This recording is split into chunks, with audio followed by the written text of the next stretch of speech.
Di antara tiga pasangan capres-cawapres saat ini, itu hanya Anies Baswedan dan Muhaimin Iskandar yang karena kapasitas mereka, visi ekonominya, visi hukumnya, visi hak-hak asasi manusia yang paling bisa diterima dan memiliki rasionalitas yang bisa dipertanggungjawabkan. Orang bertanya, mungkinkah Pilpres ini akan berlangsung fair? Gitu. Satu-satunya cara yang sedang kita lihat sekarang ini, tekanan dari berbagai pihak.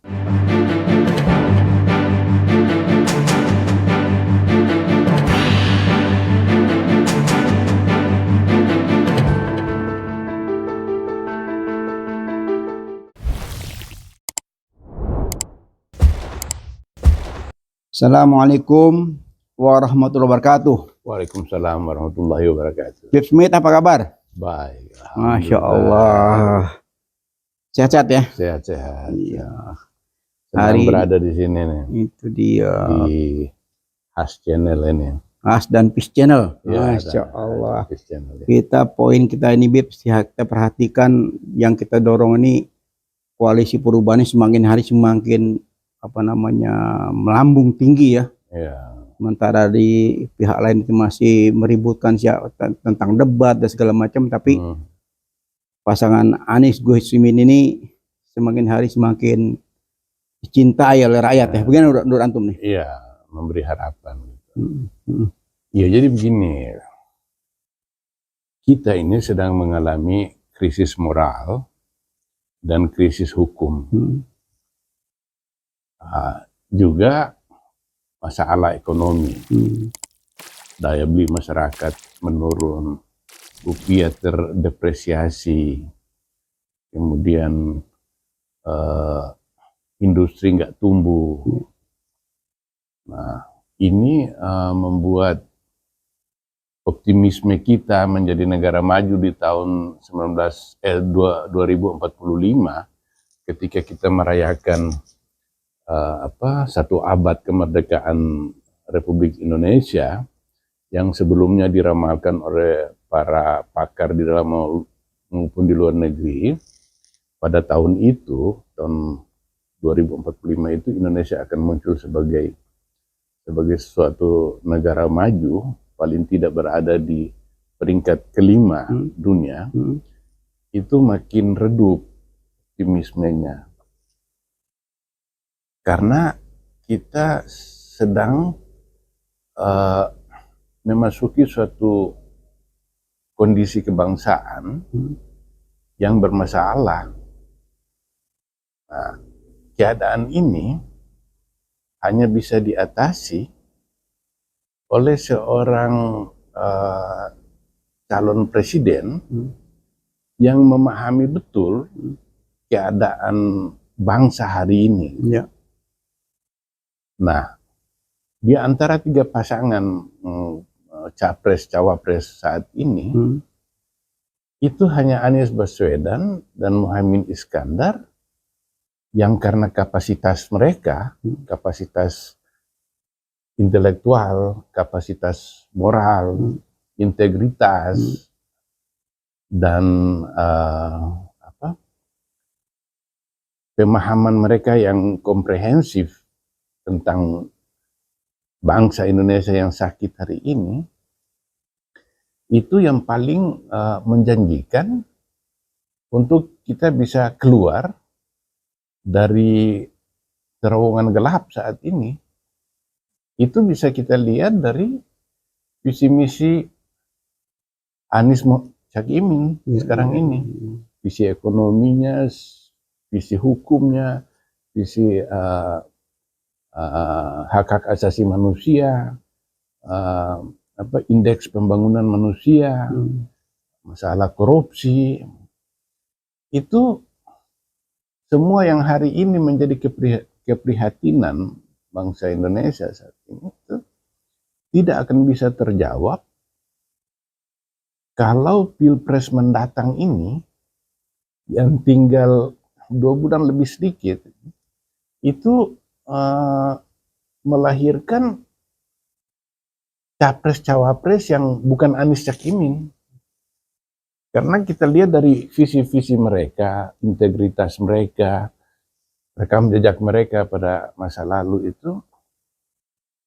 itu tidak menggembirakan. Ya, di satu sisi tidak menggembirakan. Tapi di sisi lainnya kekecewaan masyarakat, baik nasional maupun internasional tentang kondisi politik, kondisi sosial, ekonomi yang memprihatinkan di Indonesia, ini menjadi satu harapan yang luar biasa terhadap pasangan Anies Caimin. Itu sebabnya yang saya tadi jawab itu mengenai fenomena sambutan terhadap Anies Caimin di mana-mana sekarang ini merupakan cermin dari harapan rakyat akan perubahan di masa depan. Ya, mungkin dampak daripada merosotnya sosial ekonomi, perpolitikan yang gaduh, makin hari makin tidak karuan, dengan cawe-cawe presidennya sampai detik ini masih tetap memenunggukan dinastinya. Itu menimbulkan kebangkitan kalau Anda lihat. Kebangkitan yang begitu dahsyat ya. Begitu dahsyat begitu dahsyat dari semua elit sekarang tumbuh bak jamur. Ya, kita melihat sendiri kan kenyataan. Kemarin datang ke Medan, disambut oleh gubernur Edi Rahmayadi, seorang jenderal juga kan, menyambut mendampingi Anies. Di situ Anies dilulukan luar biasa. Nah, ini kan fenomena yang luar biasa, Beb. Iya, fenomena ini mengkonfirmasi hasil survei lembaga survei yang terakhir, yang menunjukkan bahwa Anies dan Caimin ini telah mendekati pasangan Prabowo dan Gibran. Iya, dia sudah meninggalkan pasangan Ganjar Pranowo dan Mahfud MD. Ya, di sisi lain kan kita lihat ya kubu lainnya itu kan mereka menghamburkan begitu banyak uang, menghamburkan begitu banyak baliho-baliho yang lebih banyak dari jumlah penduduk. Tapi itu tidak mencerminkan bahwa satu kemenangan buat mereka. Oh, sama sekali enggak. Itu sama sekali. Nah, pada zaman sekarang ini dan terutama pada momen saat ini, yang ditunggu masyarakat sekarang ini adalah substansi dari program-program capres-cawapres ini. Nah, rakyat sekarang ini sudah mulai pintar. Mereka sekarang ini bersikap kritis terhadap visi misi dari para capres ini. Yang dulu sering dikecoh oleh capres-cawapres, khususnya oleh Jokowi dengan pasangan sebelumnya Yusuf Kala dan yang berikutnya dengan Ma'ruf Amin. Dia menjanjikan begitu banyak janji surga, tapi tidak ada satu pun yang dia penuhi. Oleh karena itu, pilpres kali ini, rakyat sudah semakin kritis. Dia tidak mau tertipu lagi dengan janji-janji manis oleh pasangan capres-cawapres ini. Jadi pasangan-pasangan semakin tidak realistisnya janji-janji capres-cawapres itu semakin mudah dinilai oleh rakyat bahwa ini bentuk penipuan baru lagi. Betul. Nah, sementara mereka bandingkan gitu. Anies ketika dia memimpin Jakarta dulu, kita mesti ingat, dia janji pada waktu itu bahwa dia akan menghentikan proyek oligarki, yaitu reklamasi di Teluk Jakarta pada waktu itu. Pada waktu itu orang agak pesimis. Oh, masa sih oligarki mau dilawan sama Anies Baswedan itu. Kemudian ketika terpilih, Anies buktikan itu sesuatu yang unimaginable, itu tak bisa dibayangkan oleh orang, karena orang menganggap bahwa oligarki telah menguasai Indonesia. Oleh karena itu baik legislatif maupun eksekutif itu merupakan pihak yang dikendalikan oleh oligarki. Tapi Anies membuktikan sebaliknya.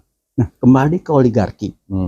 Kan sekarang kita lihat di sisi di sisi Anies Gus Imin ini tidak begitu banyak terlihat baliho. Tidak banyak iklan-iklan di mana-mana. Menurut Anda seperti apa? Apakah sudah ada oligarki yang menyantol situ atau seperti apa? Bukan. Ini menunjukkan bahwa komitmen Anies dan Cak Imin untuk melepaskan diri dari mitos bahwa tanpa oligarki tidak mungkin presiden dan calon presiden ini bisa memenangkan pertarungan dan kemudian setelah memenangkan pertarungan muncul sebagai pasangan yang independen dari pengaruh oligarki.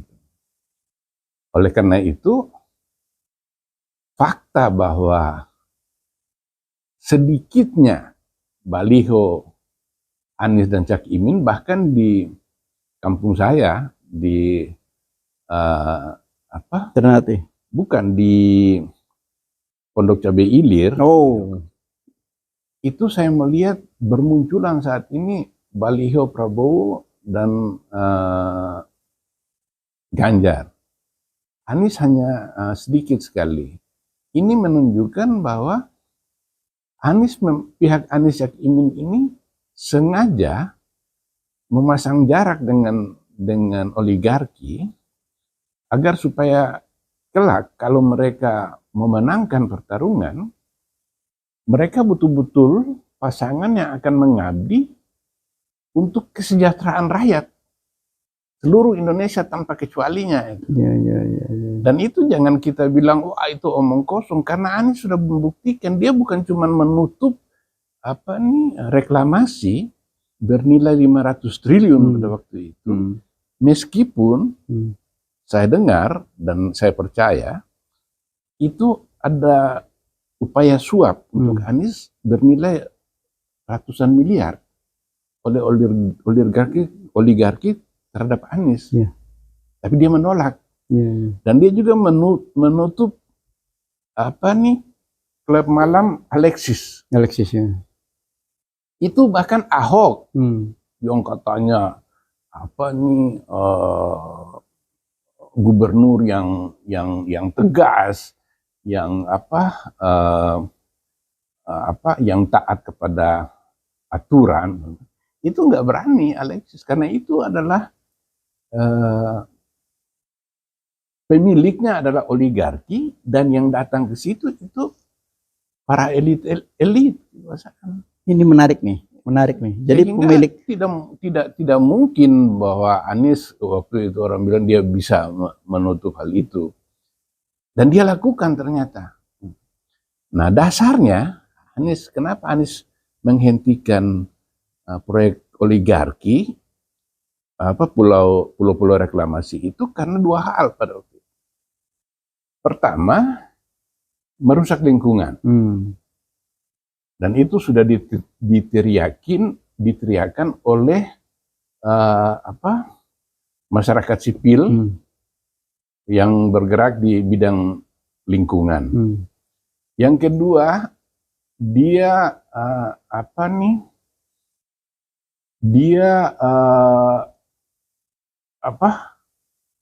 membantu nelayan kecil yang karena pembangunan proyek reklamasi itu membuat nafkah hidup mereka terhenti. Nah, Anies kita kenal bahwa dia selalu di mana-mana dia selalu bilang bahwa negeri ini didirikan untuk menghadirkan keadilan sosial bagi seluruh rakyat Indonesia tanpa kecuali. Jadi dia bukan anti orang kaya. Tetapi orang kaya itu harus bermain di dalam koridor hukum, agar supaya semua berjalan sesuai dengan amanat konstitusi, yaitu amanat di dalam Pancasila, yaitu keadilan sosial bagi seluruh Indonesia. Nah, hal ini diabaikan oleh pemimpin kita sebelumnya. Tapi hal itu sangat disadari oleh Anies, sehingga bagi dia kekuasaan harus digunakan oleh pemimpin untuk memenuhi pesan dari konstitusi dan Pancasila itu, menghadirkan keadilan sosial bagi seluruh Indonesia. Ini yang kemudian kita saksikan sekarang ini. Anies nggak takut bahwa dana kampanye dia itu sangat minim. Karena dia tidak mau, dalam hal ini dia tidak mau berjudi, gambling dengan kekuatan uang gitu. Ya, karena sebab kalau itu dia lakukan, maka visi misi dia nggak akan bisa. Iya, kalau kita lihat syahwatnya dia itu bukan syahwat untuk merebut kekuasaan, ya. Iya. Syahwatnya dia itu hanya bagaimana negara ini maju kan, bagaimana negara ini makmur, karena dia punya rasa tanggung jawab ya. Betul. Karena kakeknya itu sebagai pendiri bangsa, dia punya rasa tanggung jawab moral ya, yang begitu luar biasa, dan kita bisa menyaksikan itu semua. Beliau bukan orang yang ambisius untuk mengejar jabatan sehingga segala cara dihalalkan ya. Ini permintaan dari masyarakat yang begitu luar biasa, dari daerah ke daerah, dari pelosok ke pelosok, itu sambutannya kan begitu luar biasa, dan sama sekali kita bisa menyaksikan tidak ada semacam agenda pengkondisian ya. Semua itu tidak pakai rencana matang mau kemana, terus ada macam protokol begini itu sama sekali kan tidak terlihat kan. Gitu. Pengamanan pun juga kalau kita lihat juga tidak terlalu harus begini, terus protokol harus begini kan juga tidak terjadi kan, karena nothing tulus, dan dia kayak orang yang memang tidak ada rasa takutnya. Ya, karena nothing tulus tadi kan, tidak ada rasa takutnya, tidak ada beban ya balik lagi, karena tidak punya beban sejarah, dia enjoy aja. Jadi Anies menyandarkan diri kepada aspirasi rakyat. Nah, pemilu ini, pilpres, kita harus akui pilpres itu adalah cara seseorang yang punya cita-cita menghadirkan kesejahteraan bagi bangsanya, dia harus mendapatkan kekuasaan. Tanpa kekuasaan dia nggak bisa ngapa-ngapain, walaupun dia mempunyai 1000 ide untuk kesejahteraan. Nah, kebetulan pilpres adalah sebuah mekanisme yang sah, yang legal, yang sah, disediakan oleh negara untuk memungkinkan munculnya pemimpin baru setiap 5 tahun yang kehadirannya itu berfungsi untuk misalnya mengoreksi penguasa sebelumnya, lalu juga menghadirkan gagasan-gagasan dia yang dia paparkan kepada publik rakyat Indonesia seluruhnya ini untuk dinilai apakah pemikiran-pemikiran ini sesuai dengan kalian dan masuk akal atau tidak. Itulah yang disediakan oleh negara dalam waktu 75 hari masa kampanye. Masa yang membuka ruang selebar-lebarnya bagi pasangan capres-cawapres untuk menawarkan gagasan-gagasan mereka kepada publik Indonesia untuk dinilai. Nah, sejauh yang saya amati di antara 3 pasangan capres-cawapres ini, Anies punya visi dan misi, Anies dan Cak Imin punya visi dan misi itu yang paling acceptable, yang paling bisa diterima, dan memiliki rasionalitas yang bisa dipertanggungjawabkan gitu. Silakan orang menilai. Ya, Tapi sekarang ini kita sudah melihat bahwa bila kita lihat sekarang ini kecenderungan elektabilitas Anies Cak Imin cenderung naik, ini menunjukkan atau mencerminkan bahwa visi misi Anies yang baru dikeluarkan dalam beberapa hari terakhir ini telah mempunyai efek yang positif, telah berdampak yang menggembirakan di kalangan publik Indonesia ini, bahwa visi-visi mereka itu adalah jawaban dari keprihatinan bangsa hari ini. Itu yang saya. Ya memang keprihatinan bangsa yang memang semakin hari semakin semakin meluas ya. Tapi di sisi lain kita juga melihat ya satu harapan yang luar biasa juga ya. Kalau tadi di satu sisi itu memang itu mungkin kita segera berakhir insya Allah ya. Di sisi lainnya harapan daripada masyarakat, daripada kedaulatan yang diharapkan rakyat berdaulat itu semakin hari semakin terlihat ya. Semakin terlihat. Dan dalam konteks beberapa kali pertemuan Anies dan Gus Imin di beberapa forum, kita itu melihatkan luar biasa beliau sambutannya secara spontanitas tanpa ada semacam pengkondisian ya. Ya contoh terakhir karena beberapa hari terakhir kemarin kan ada semacam pertemuan ya. Di situ ada pertanyaan dari anak-anak muda-muda ya. Bagaimana nanti Pak Anies memimpin negara ini ke depan. Wah, kita ikut bangga ya. Ikut bangga, dan kita juga, tapi dalam hal ini saya khususnya ingin memperingatkan kepada publik bahwa meskipun jelas terlihat elektabilitas Anies yang cenderung naik, kita jangan ternina-bobokan dengan keadaan ini. Betul. Tapi justru harus memacu kita lebih militansi lagi demi Indonesia yang lebih baik ke depan. Nah,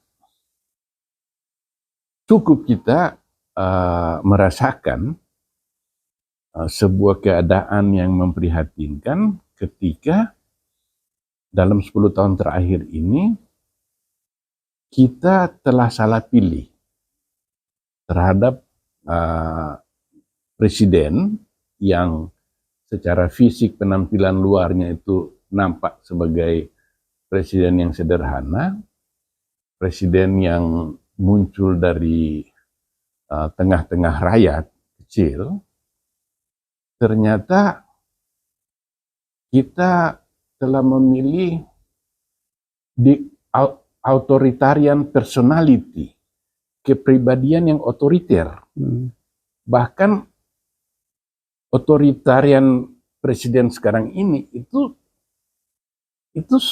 sudah ada sejak dalam pikiran. Nah, sekarang baru itu mencolok. Kita melihat sekarang ini bekas teman-teman Jokowi yang dulu mengagung-agungkan presiden kita sekarang ini dengan segala pujian bahwa dia adalah jawaban Indonesia untuk masa depan, ternyata sekarang ini sudah meninggalkan dan mengungkapkan penyesalan mereka. Misalnya Andrinov Caniago, bekas ketua KPK Agus Raharjo, kemudian Sudirman Said, bekas menterinya dia dulu. Kemudian dari PDIP sendiri, Megawati Soekarno Putri, kemudian banyaklah termasuk para intelektual seperti tokoh besar Gunawan Muhammad yang kemudian menangis terseduh-seduh atas kehilafan mereka, kealpaan mereka dalam menjatuhkan pilihan, karena bagaimanapun juga mereka ikut bertanggung jawab sedikit banyak orang-orang tokoh nasional ini yang berpengaruh itu keberpihakan mereka kepada Jokowi sedikit banyak itu ikut menarik publik, karena publik percaya kepada para tokoh nasional ini bahwa mereka telah memberi penilaian yang benar mengenai capres-cawapres kita itu. Nah, ternyata kemudian kan keliru. Karena apa? Itu dulu kinerja Jokowi di Solo itu sebenarnya nggak ada apa-apanya, nggak ada yang bisa dibanggakan Ya, dia. tapi memang kalau di kita Solo. melihat nih Beb, fenomena yang sangat luar biasa ya. Sangat luar biasa ya di akhir dinasti ini mau dibentuk ya. Oh, iya. Begitu kokohnya kalau kita lihat dari luar, Iya. secara begitu komprehensif ya, mereka menyiapkan segala-galanya, termasuk situ tanda kutip ya. Iya. Ada KPU, ada Bawaslu, ada MK, Iya. ada lagi KPK yang semakin hari Allah bukakan pintu aib mereka ya. Iya. Dan satu persatu mereka menyesali apa yang mereka lakukan selama ini kan. Iya. Walaupun terlambat ya daripada tidak kan. Iya. Ya, ada Iklan Bakti, Betul. ada lagi Abdul Toha, banyak lagi iya. tokoh-tokoh yang tadi mengagungkan bahwa hebatnya Iya. ini salah satu calon ini. Nah, sekarang semakin hari meninggalkan semua. Nah, ini ada kita patut bersyukur ya. Patut bersyukur, rakyat juga patut bergembira ya. Iya. Bahwa aib ini bukan dibongkar oleh seseorang, tapi terbongkar sendiri oleh kelompok mereka sendiri. Iya. Kan gitu kan? Iya. Nah, satu kolom mereka buka sendiri aibnya kan? Iya. Termasuk hanya ada 17 proyek-proyek saja yang ada di di Solo ya. Iya. Ada pembangunan masjid yang katanya itu kan sekarang sudah semakin hari semakin terkuak gitu. Iya, Nah, di sini kalau kita melihat ini kan masih kembali lagi ke tanggung jawab partai-partai pengusung tadinya. Nah, kita mengingatkan juga bahwa partai-partai pengusung itu jangan cuma bersuara kendor, jangan cuma bicara di media, lakukan sesuatu gitu tuh. Lakukan sesuatu dalam arti tekanan-tekanan politik. Kan itu kita harapkan. Kalau selama ini sudah dibuka ke publik begitu dahsyatnya tentang kebobrokan ini, harus dilakukan juga supaya berimbang, ada tekanan politik kan bisa, ada tekanan politik. Dalam arti kalau negara ini sudah mau di ujung jurang, apa kita mau bareng-bareng masuk ke jurang? Kan gitu, Beb. Nah, seharusnya di situ banyak partai-partai besar yang sampai detik ini masih sebagai pengusung dan pendukung, nah, harus menyadarkan bahwa ini kita ini sudah masuk jurang gitu loh. Iya. Nah, itu seperti apa tuh? Iya, cuman begini, kan Pilpres ini kan sebentar lagi ya, tinggal 2 bulan lagi. Iya. Nah, jadi di satu pihak mereka melihat bahwa pergantian kekuasaan akan segera terjadi dalam waktu 2 bulan ini, sehingga kalau partai-partai kemudian memobilisasi pendukungnya untuk melakukan people power, itu berarti Pilpres ini harus ditunda dan mungkin sehingga kekuasaan Jokowi bisa menjadi panjang. Dia mempunyai legal standing, punya pijakan hukum untuk membatalkan Pilpres. Tapi di pihak lain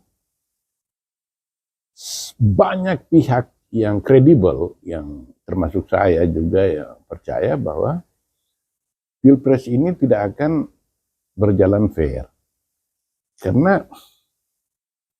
Jokowi ini, penguasa sekarang ini, secara struktural telah mengambil alih kekuasaan yang tersentralisasi sekarang ini, mulai dari KPU, Bawaslu, kemudian Polri, TNI, ASN, birokrasi, hingga ke desa-desa sana, kemudian lembaga-lembaga hukum, semua ini sudah terkooptasi oleh kekuasaan pusat ini sekarang ini. Maka orang bertanya, mungkinkah Pilpres ini akan akan berlangsung fair gitu. Nah, pertanyaan inilah yang kemudian mendorong banyak orang untuk berpikir bahwa sebaiknya Pilpres ini tidak perlu diadakan saat ini sesuai dengan undang-undang, tetapi memprioritaskan kepada pemakzulan Jokowi saat ini, karena hanya dengan pemerintahan yang netral, yang tidak mempunyai kepentingan lah yang memungkinkan hadirnya satu pilpres yang jujur, adil seperti harapan rakyat. Jadi kita ini atau rakyat Indonesia pada umumnya itu terekspos ke suatu situasi yang dilematis. Di satu pihak, partai-partai politik ini tidak yakin bahwa Pilpres akan berlangsung jujur karena tadi itu motif-motif Jokowi dan indikasi-indikasi yang mencolok bahwa Pilpres ini akan dimobilisasi untuk menguntungkan Prabowo dan Gibran, tapi di lain pihak, kalau sekarang ini people power dilakukan atau misalnya terjadi proses politik di DPR yang berujung kepada pemakzulan Jokowi, maka Pilpres ini akan tertunda. Itu yang kemudian partai-partai politik ini, bahkan termasuk Ibu Megawati, pemimpin partai besar di parlemen itu tidak berani melakukan hak angket gitu di ini yang dipelopori oleh PDIP. Nah, jadi bagaimana ya kita, satu-satunya cara yang sedang kita lihat sekarang ini, tekanan dari berbagai pihak, para intelektual, dari masyarakat sipil, dari partai politik yang tidak mendukung Prabowo dan Gibran itu, yang hampir setiap waktu itu, setiap menit itu melontarkan kritik mereka terhadap upaya-upaya penguasa untuk memenangkan pasangan Prabowo dan Gibran, dan juga mempertanyakan mengenai legalitas dari Pilpres yang akan datang. Jadi ya mereka itu harapannya tekanan dari partai-partai politik, dari masyarakat umum, dari masyarakat sipil, dari para intelektual yang independen itu, yang menyerang terhadap langkah-langkah penguasa sekarang ini, itu diharapkan membuat kemudian Jokowi menyadari, dan kemudian tapi ini kemudian melakukan Pilpres yang jujur. Tapi ini kan delusi, ini cuma sebuah khayalan untuk ini. Karena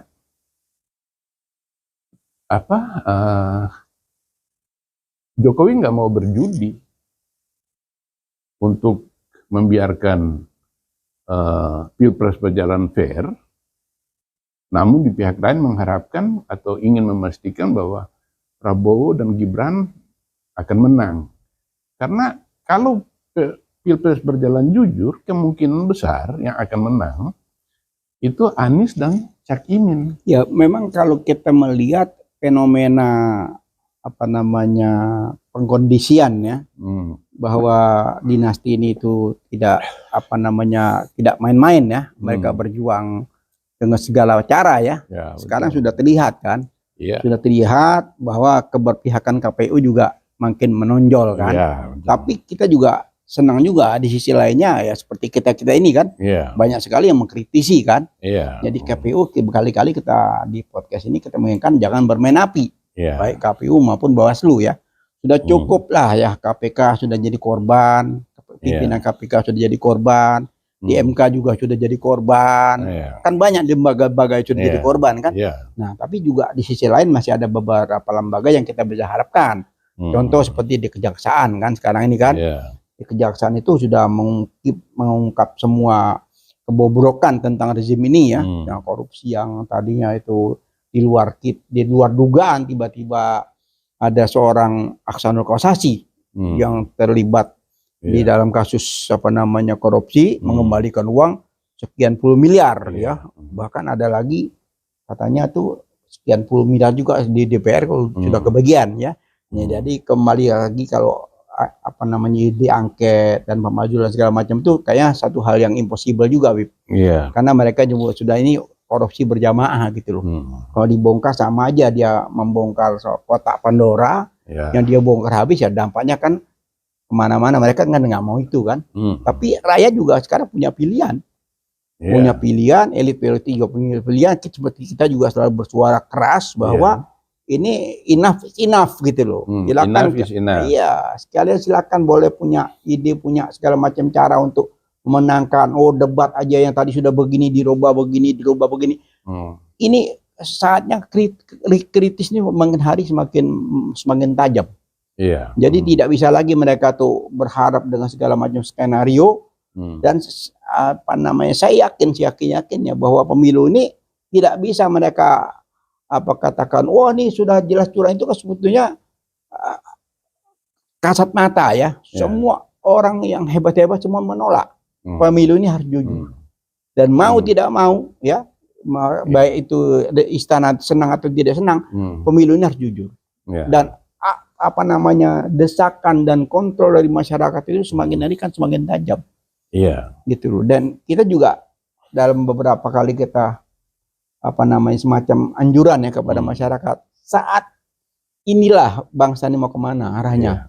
Kan gitu kan, jangan sampai terlena, jangan sampai kita mau didikte oleh segelintir orang, segelintir oligarki, sehingga bangsa ini kan pecah belah gitu kan. Pecah belah dan sampai dikuasai lagi oleh rezim yang selama ini kita merasakan betapa sulitnya keuangan, betapa susahnya. Nah ini sudah harus berubah kan, Bib ya. Gitu. Itu harus harus adakan perubahan yang menjanjikan. Karena penguasa kita perlu warning bahwa kalau pilpres ini tidak berjalan fair, maka hasil pilpres itu tidak akan mendapat tidak akan mendapat pijakan moral dan hukum. Sehingga legitimasi hasil pemilu itu akan diragukan. Nah ini akan membawa bangsa ke dalam social chaos gitu. Kerusuhan sosial gitu, maksud yang meluas gitu. Nah, oleh karena itu kendati saya pesimistis, perlu kita tidak henti-hentinya memperingatkan presiden bahwa kembali realistis melihat keadaan bangsa ini dan berhenti menyeret orang-orang bermasalah ke dalam wilayah kekuasaannya yang akan digunakan untuk kepentingan keluarga politik dinasti ini. Misalnya kita tahu tuh, misalnya korupsi dan itu ternyata menjadi bumerang bagi presiden sendiri. Jadi misalnya seperti apa yang dibongkar oleh bekas ketua KPK Agus Raharjo, bahwa dalam peristiwa Setia Novanto pada waktu itu, ketua DPR pada waktu itu yang melakukan mega korupsi 2 triliun rupiah itu ternyata dimarahi oleh Jokowi pada waktu itu. Nah, sangat disayangkan bahwa Jokowi yang dipilih oleh publik pada waktu itu untuk menjalankan amanat reformasi, yaitu menghapus KKN, itu ternyata justru menghidupkan kembali. Sebaliknya ya.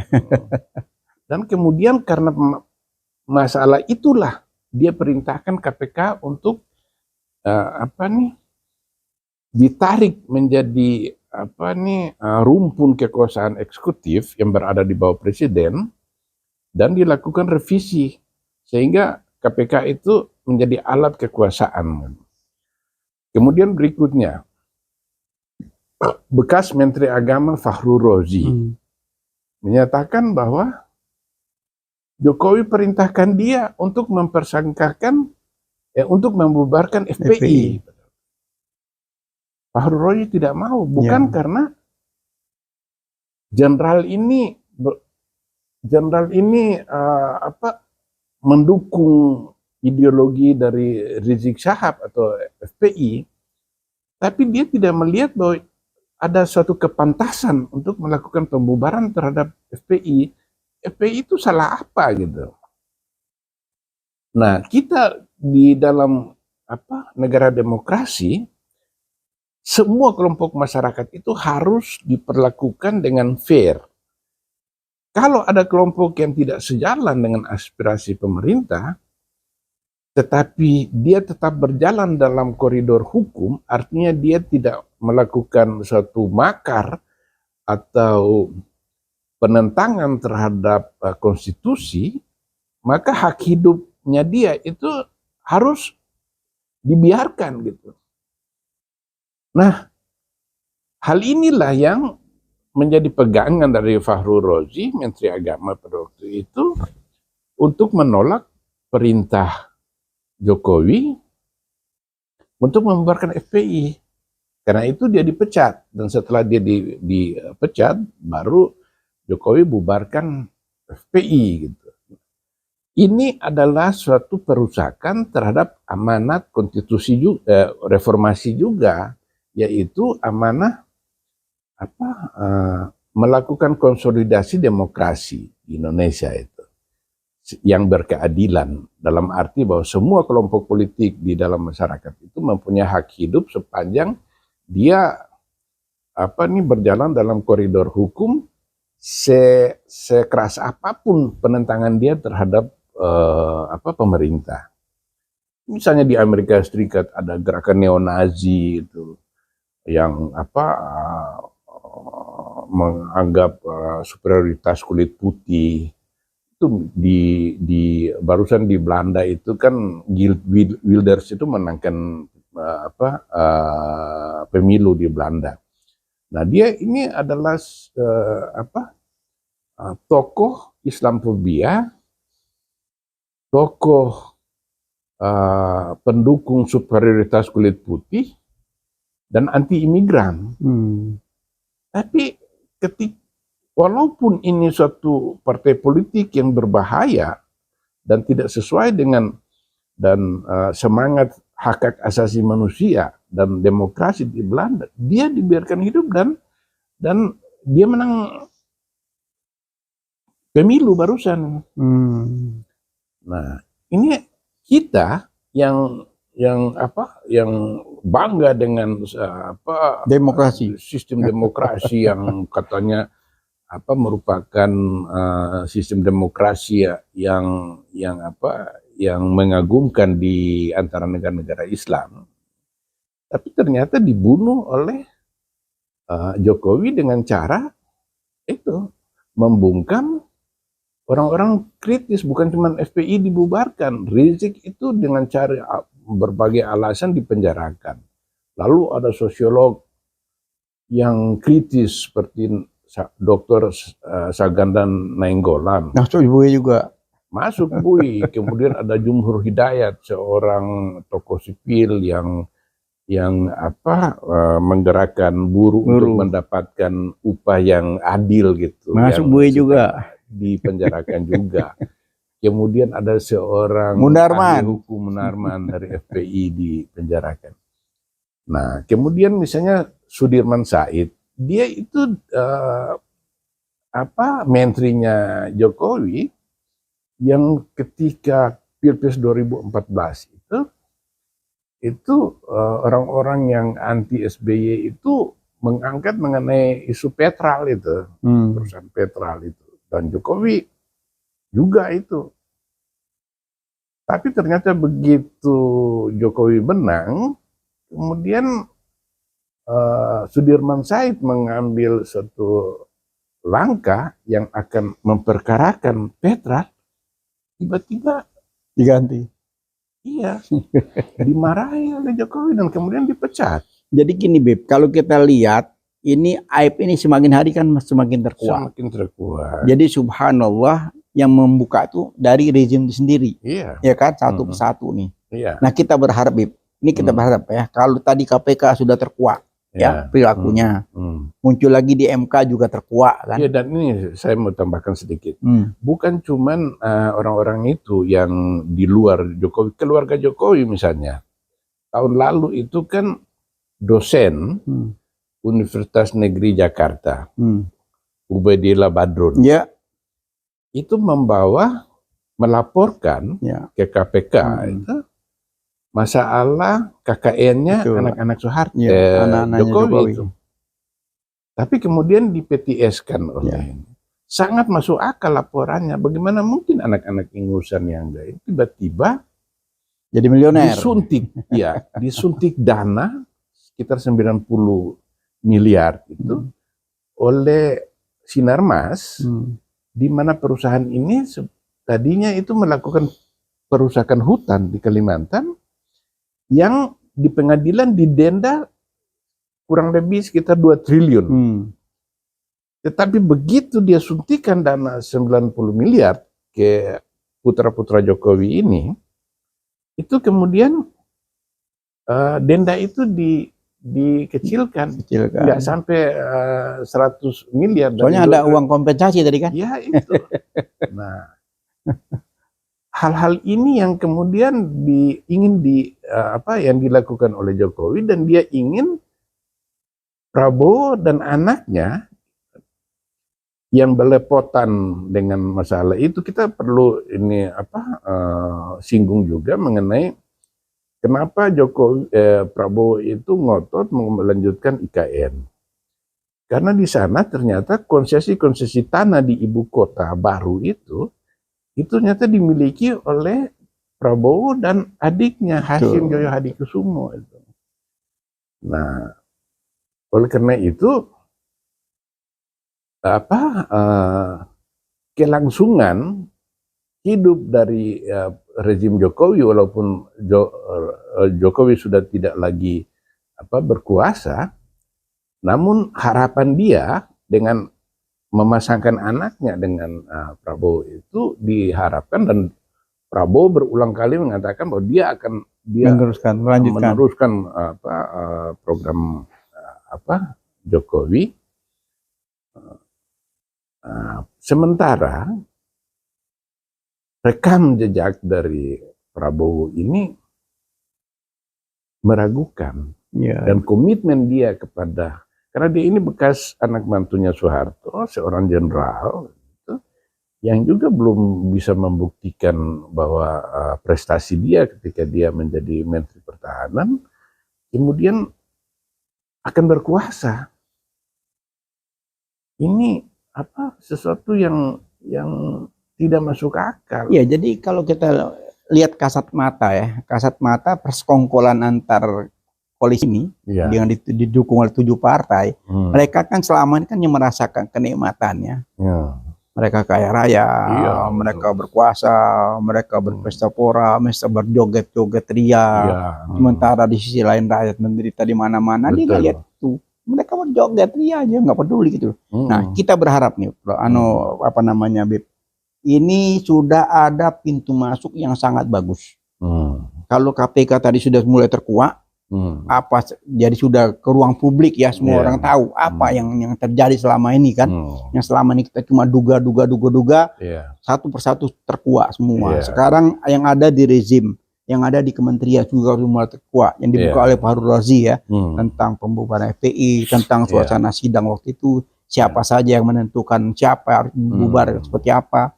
Di antara sekian sidang kabinet itu hanya dia sendiri yang bertahan bahwa PI itu tidak perlu dibubarkan ya. Iya. Terakhir beliau sampai disingkirkan dari kementerian.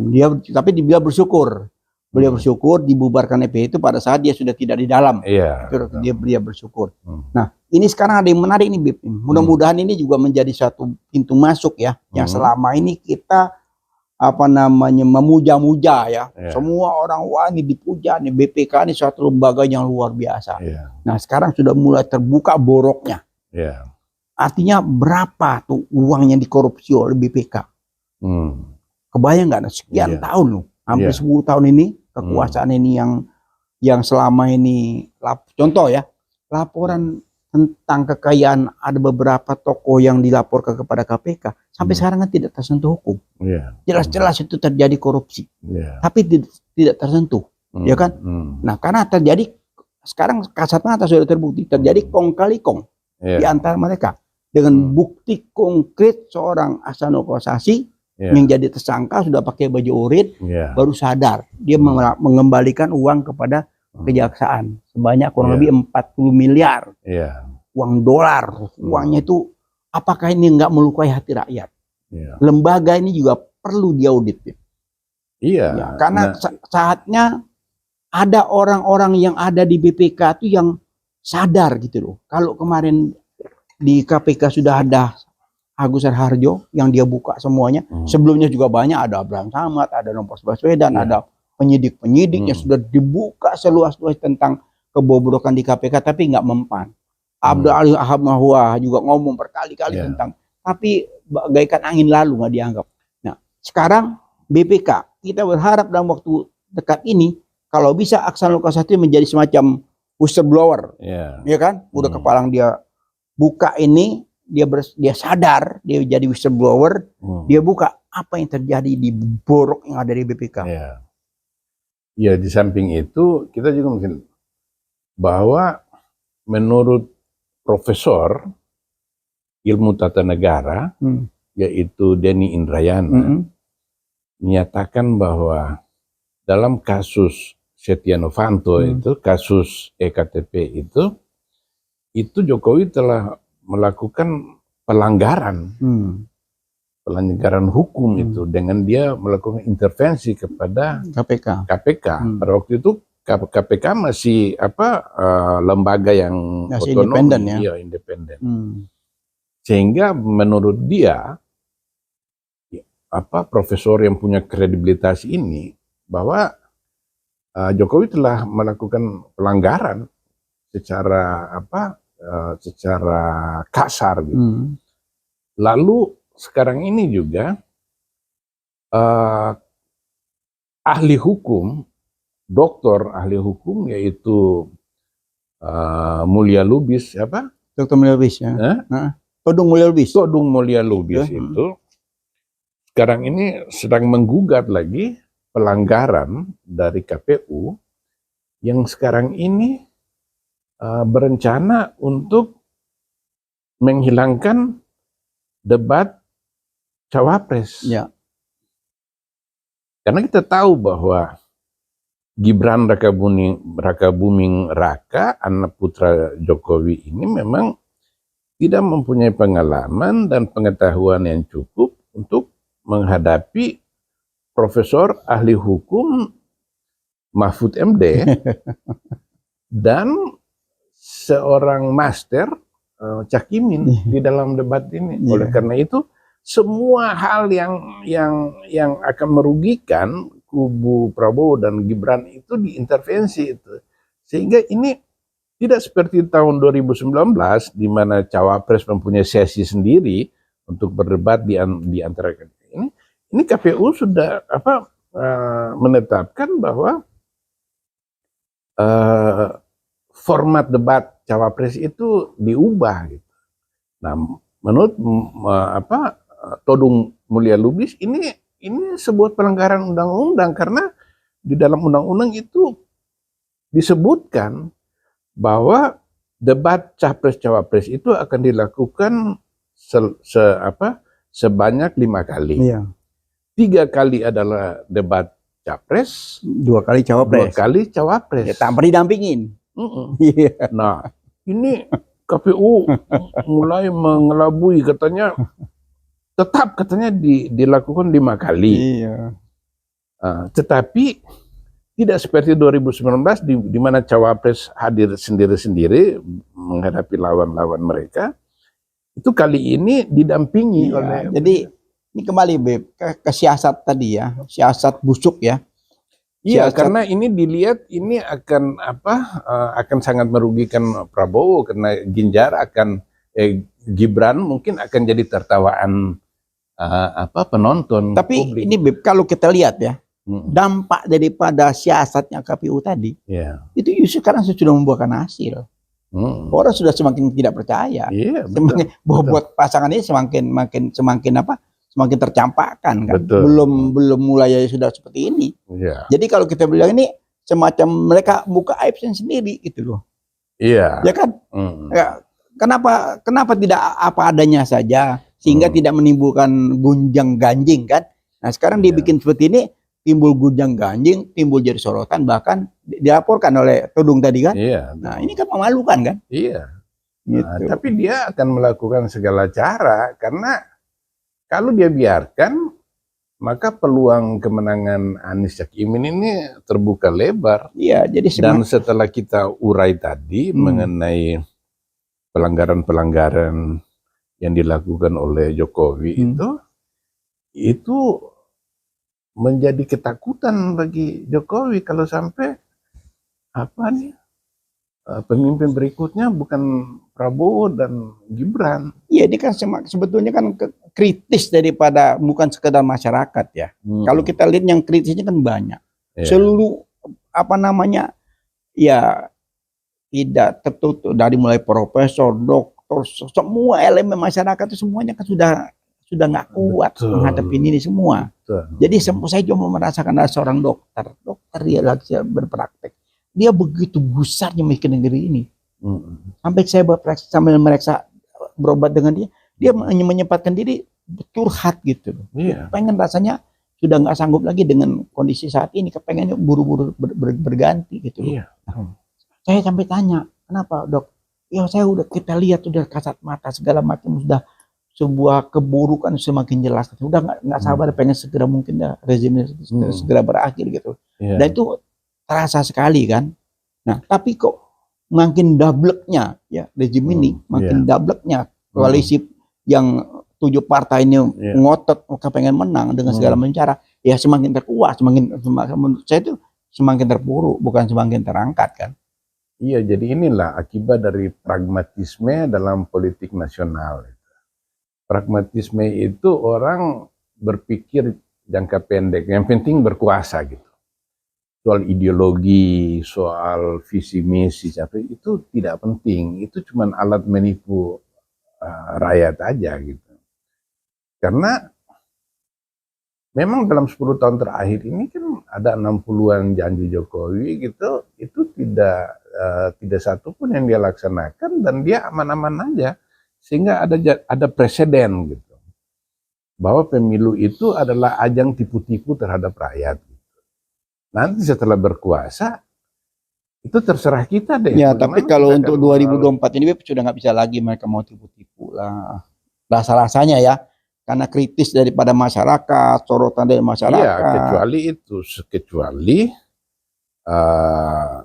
para kontestan yang berada di luar koalisi Prabowo Gibran ini bersepakat bahwa Pilpres ini tidak jadi dilaksanakan dalam tepat waktu, dan mereka lalu mengambil langkah-langkah yang memastikan bahwa tangan-tangan kekuasaan itu disingkirkan dari kontestan.